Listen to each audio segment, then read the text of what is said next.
ওম শান্তি। আজকের তারিখ হলো 9 এপ্রিল 2021। প্রাত মুরলি। ওম শান্তি। বাপ দাদা মধুবন। আজকের মুরলিতে বাবা বলেছেন, মিষ্টি বাচ্চারা, বাবার মতন লাভলি বা প্রিয় হওয়ার জন্য নিজেকে আত্মা বিন্দু নিশ্চয় করে বিন্দু স্বরূপ পিতাকে স্মরণ করো। প্রশ্নতে বাবা বলেছেন, স্মরণে থাকার অত্যন্ত আন্তরিক হারে হারে পরিশ্রম গুপ্ত রূপে প্রত্যেকটি বাচ্চাকে করতে হবে। কেন?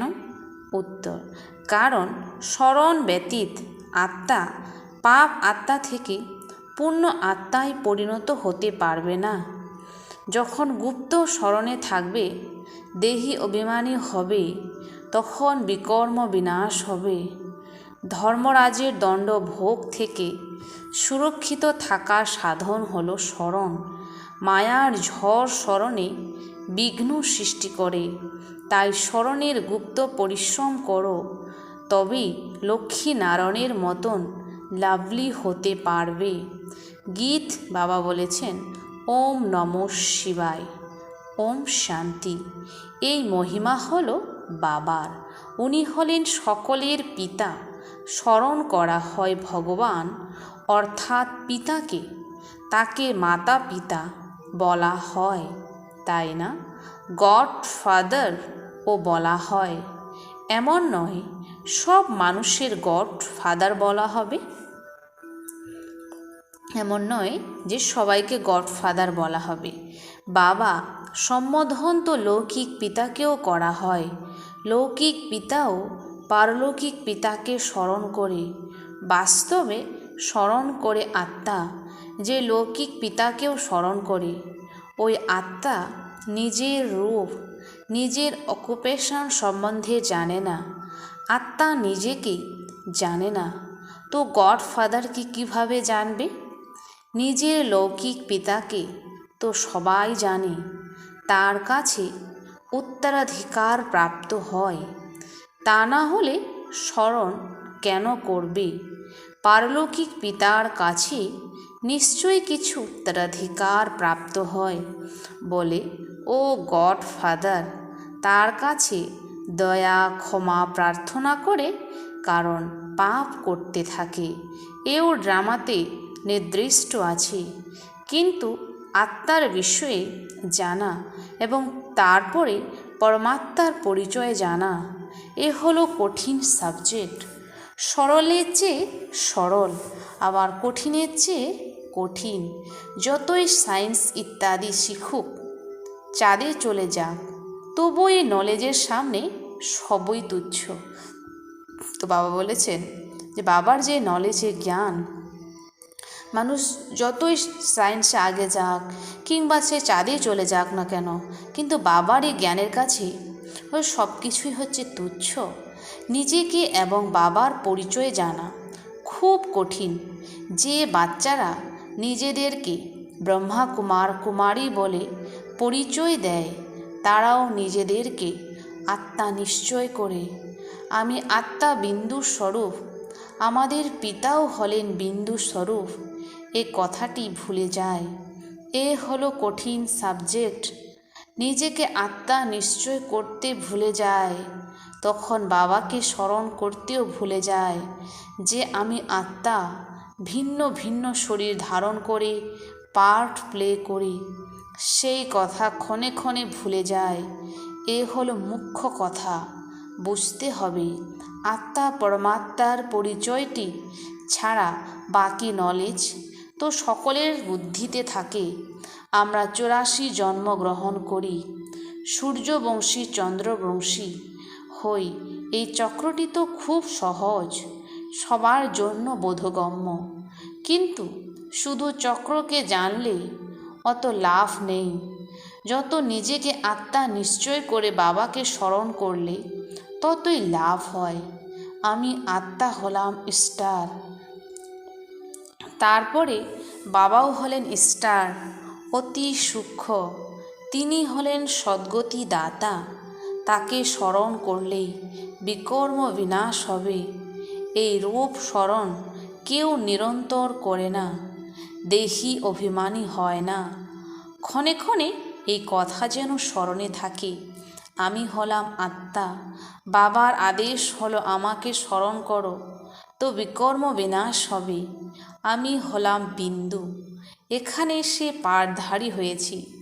আমার মধ্যে 5টি বিকারের জং পড়ে গেছে, লৌহ যুগে আছি, এখন স্বর্ণযুগে যেতে হবে। তাই বাবাকে খুব ভালোবেসে স্মরণ করতে হবে।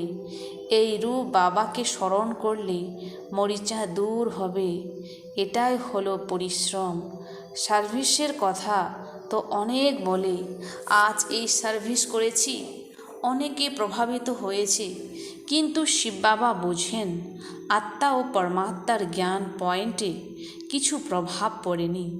ভারত স্বর্গ ও নরক, হেভেন ও হেল কিভাবে হয়, 84 জন্ম কিভাবে নেয়, শত রজ তমতে কিভাবে আসে, শুধু এই কথা শুনে প্রভাবিত হয়।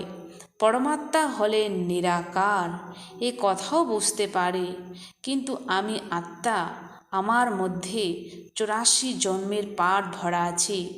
বাবা হলেন বিন্দু, তার মধ্যে সম্পূর্ণ জ্ঞান আছে, তাকে স্মরণ করতে হবে। সেই কথা কেউ বুঝতে পারে না, মুখ্য কথা বোঝে না। বিশ্বের হিস্ট্রি জিওগ্রাফির নলেজ বাবা এসে দেন। গভর্নমেন্টও চায় যে বিশ্বের হিস্ট্রি জিওগ্রাফি থাকা উচিত, এই কথা তো তার চেয়েও সূক্ষ্ম। আত্মা কি, তাতে কিভাবে 84 জন্মের পাঠ ভরা আছে, তাও অবিনাশী, এই কথা স্মরণ করতে হবে। নিজেকে বিন্দু নিশ্চয় করতে হবে এবং বাবাকে স্মরণ করতে হবে, যার দ্বারা বিকর্ম বিনাশ হবে। এই রূপ যোগ করতে কেউ রেডি থাকে না। এই রূপ স্মরণে থাকলে তো অনেক লাভলি বা প্রিয় হয়ে যাবে। এই লক্ষ্মী নারায়ণ দেখো কতখানি লাভলি, এখানকার মানুষ দেখো কেমন, বাবা যে কলিযুগের মানুষ দেখো কেমন, আর লক্ষ্মীনারায়ণকে দেখো তারা কত লাভলি। নিজেরাই বলে আমাদের মধ্যে কোনো গুণ নেই, আমরা হলাম শ্লেচ্ছ, আপনি হলেন স্বচ্ছ। যখন নিজেকে আত্মা নিশ্চয় করে বাবাকে স্মরণ করে তখন সফল হবে, তা না হলে একটু কম সফল হবে। ভাবে আমাদের জ্ঞান অনেক আছে, বিশ্বের হিস্ট্রি জিওগ্রাফির কথা আমরা জানি, কিন্তু যোগের চার্ট লেখে না।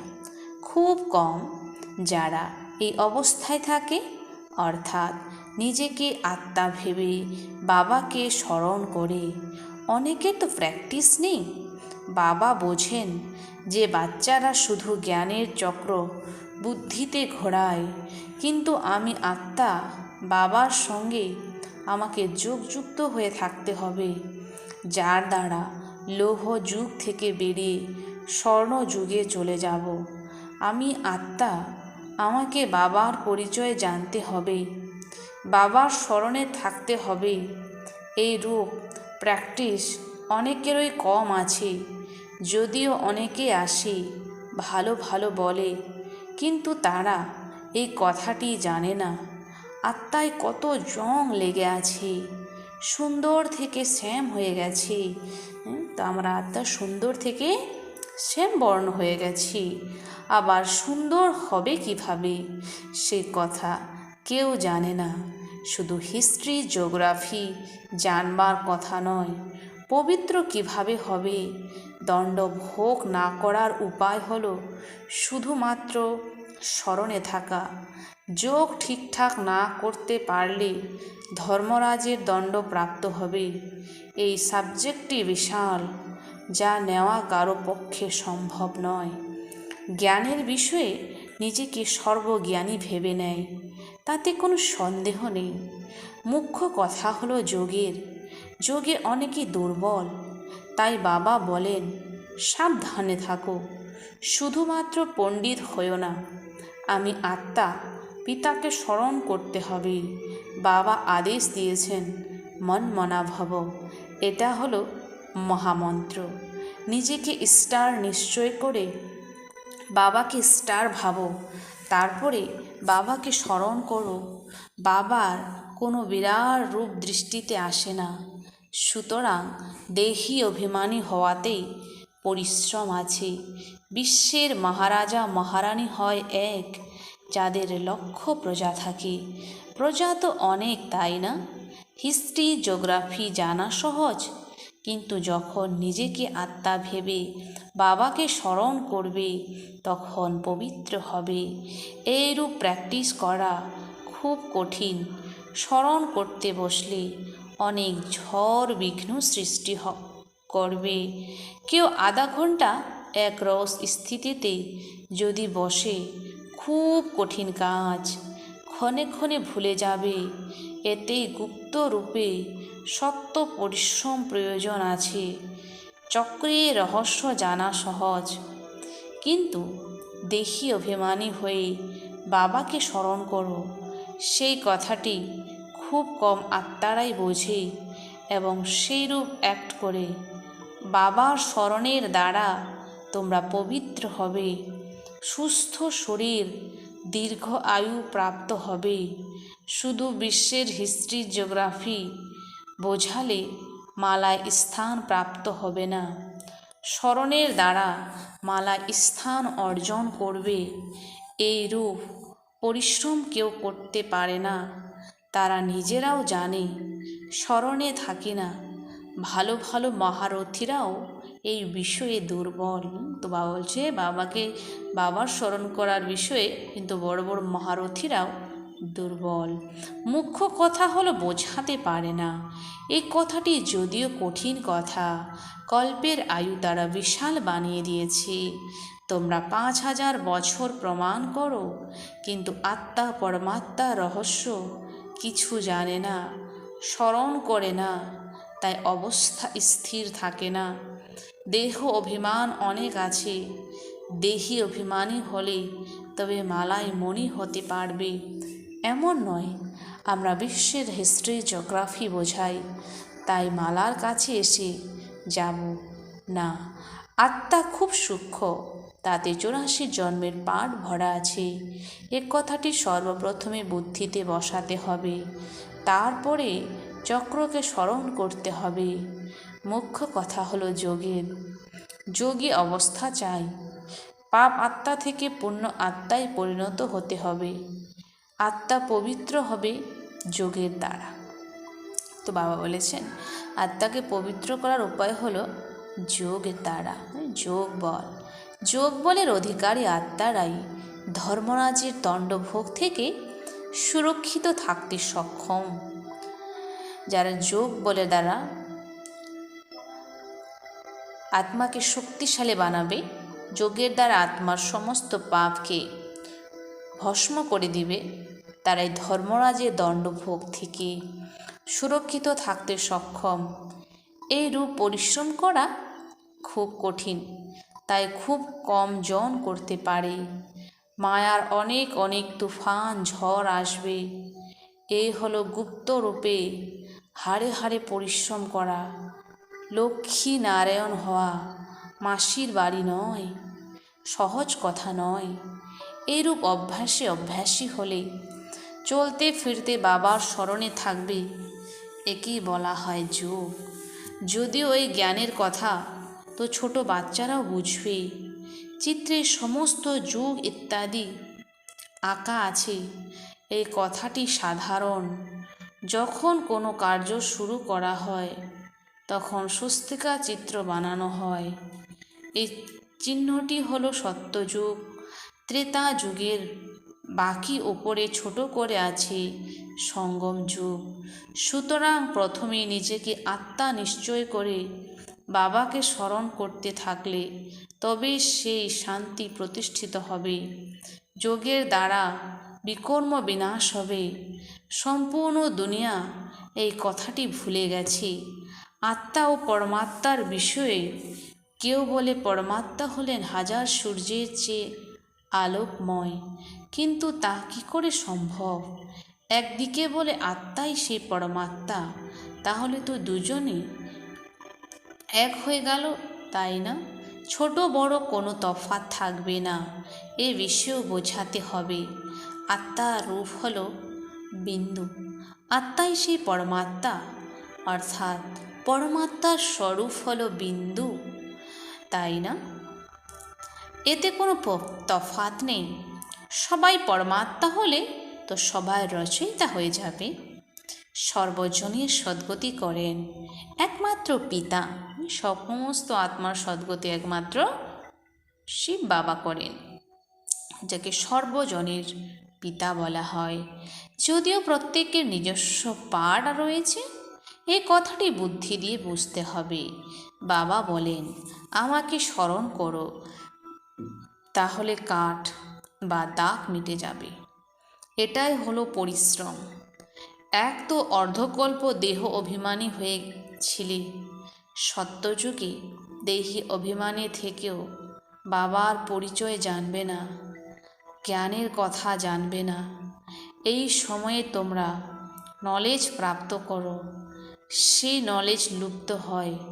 সেখানে শুধু এইটুকু জানবে যে আমরা আত্মা, এক শরীর ত্যাগ করে অন্য শরীর ধারণ করি, পার্ট প্লে করি।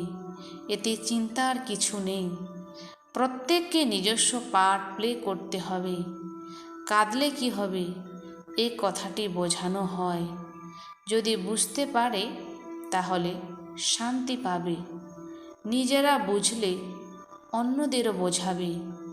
বয়স্ক মানুষ বোঝায়, কাঁদলে কি ফিরে আসবে?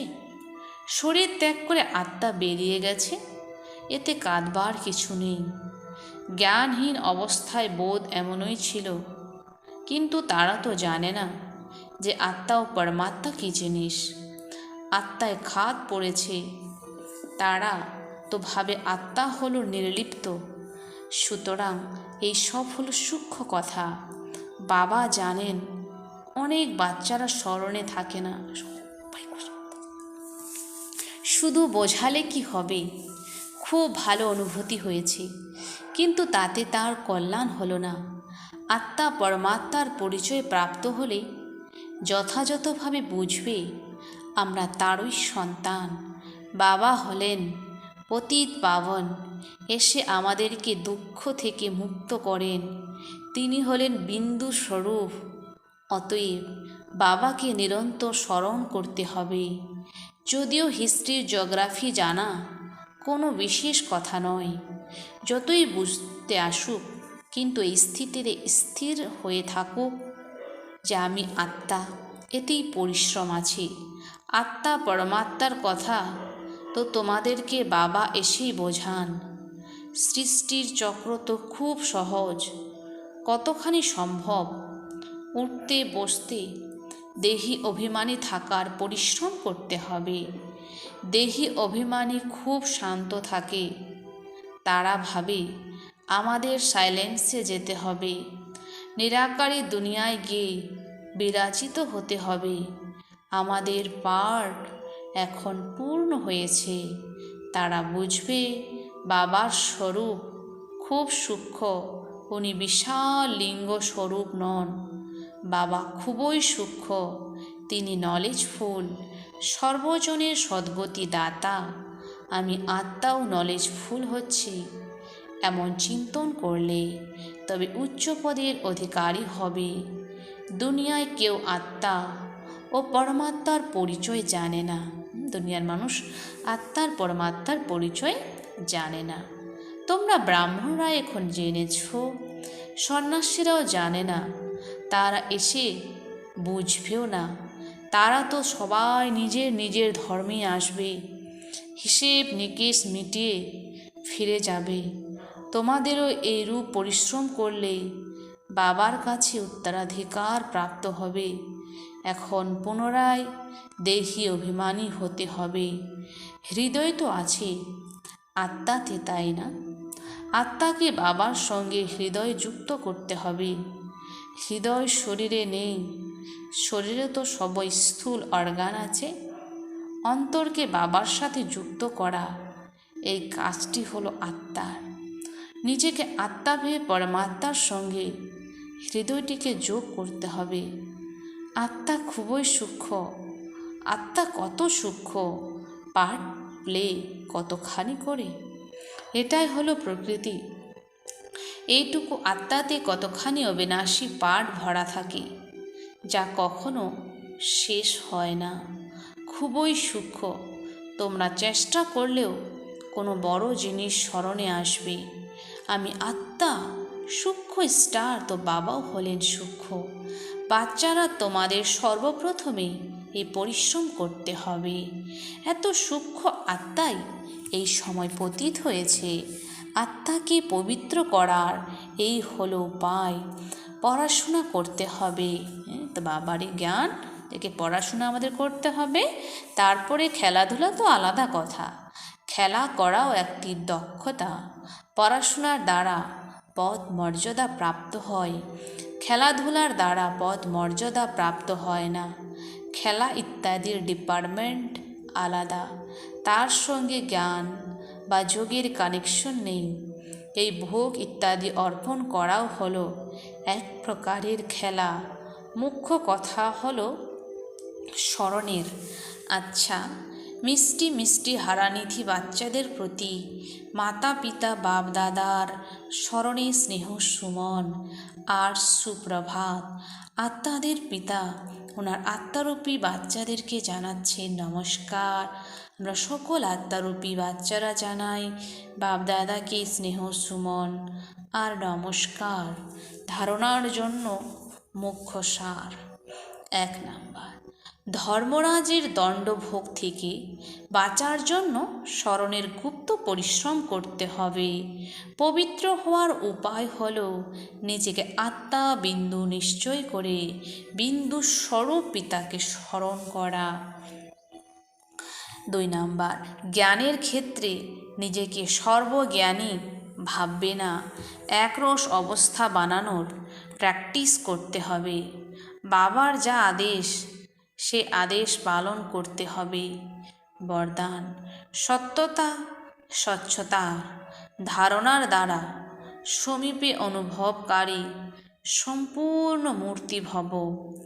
স্পষ্টীকরণ, সব ধারণার মধ্যে মুখ্য ধারণা হলো সত্যতা ও স্বচ্ছতা। যেমন স্বচ্ছ জিনিসে সব কিছু স্পষ্ট দেখা যায়, তেমনি একে অপরের ভাবনা ভাব স্বভাব যেন স্পষ্ট দেখা যায়। যেখানে সত্যতা স্বচ্ছতা আছে সেখানে নৈকট্য আছে। যেমন বাপদাদার সমীপে আছো, তেমনি নিজেদের মধ্যে মনের নৈকট্য যেন থাকে, স্বভাবের ভিন্নতা যেন সমাপ্ত হয়ে যায়। সবার আলাদা আলাদা যে স্বভাব আছে সেটা যেন সমাপ্ত হয়ে যায়। এর জন্য মনের ভাব ও স্বভাবকে মেলাতে হবে। যখন স্বভাবে তফাৎ দেখা যাবে না, তখন বলা হবে সম্পূর্ণ মূর্তি। স্লোগান, ভুলকে সঠিক করা, এটাই হলো সবচেয়ে বড় সেবা। তো বলে ভুলকে সঠিক করাই হলো সবথেকে বড় সেবা। ধন্যবাদ বাবা আজকের এই মিষ্টি মুরলির জন্য।